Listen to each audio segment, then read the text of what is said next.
What a busy week back from New Year's, the holiday break.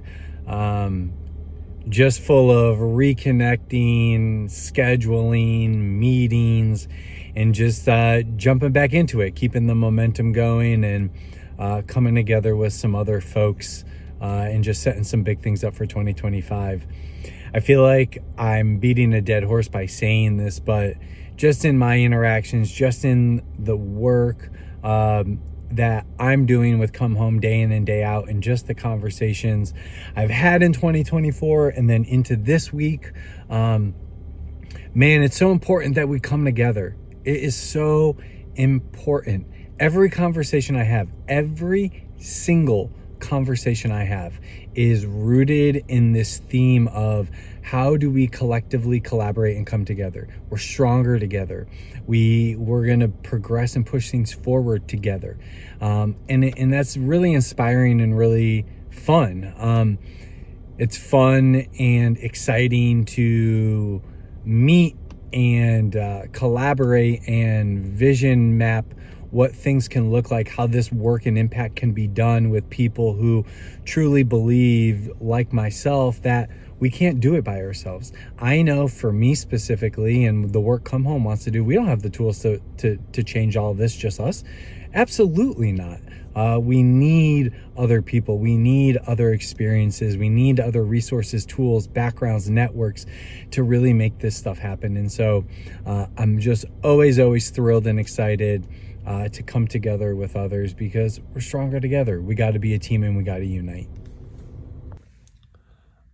About to join a podcast here in Charlotte. We're doing it live. We're doing it in person in a studio, all talking about the business journey behind building Come Home and all of that stuff. So I'll give you guys a little bit of a behind the scenes look at the studio, and I'm looking forward to sharing it out.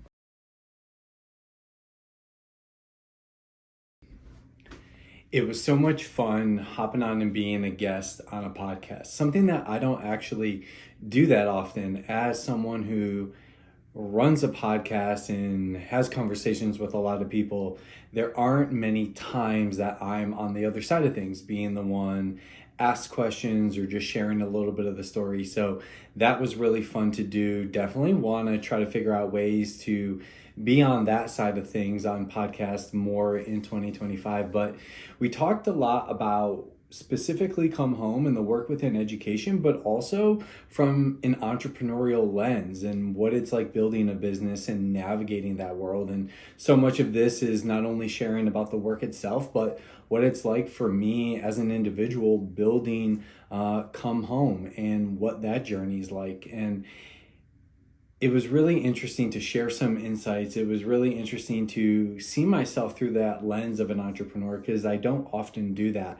I often see myself first and foremost as an educator. And when I hear about business or I hear about founders and entrepreneurs, I normally don't associate with them. I don't identify with that. Now, when they share their story, I can resonate with some of it. But for the most part, I see myself continuously over time as an educator, and at really a foundational level, an educator, but starting to really just lean into the entrepreneurial spirit and embracing that identity, because so much of it resonates. And that conversation was just a really good reminder of those things.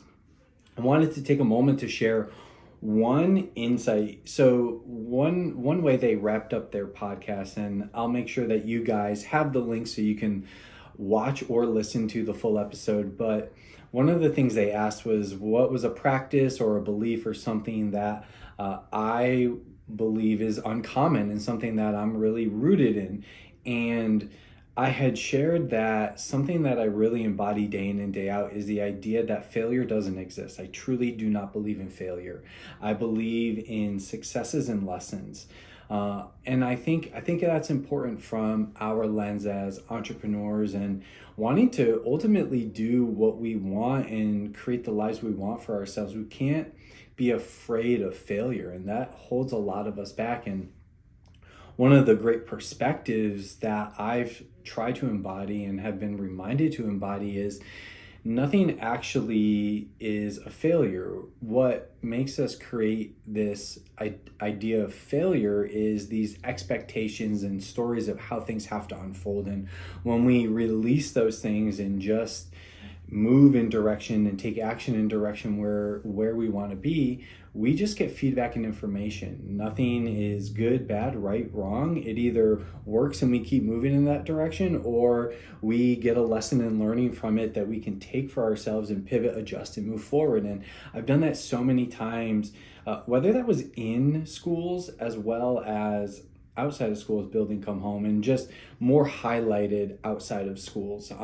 But just the idea that failure doesn't exist. So I want you to just take that this week, today, when you listen to it, and think about some of the things that you want to achieve, or some of the things that you're wanting to work towards, or have wanted to work towards but have been holding back. And maybe embracing and embodying a little bit of this perspective around no such thing as failure.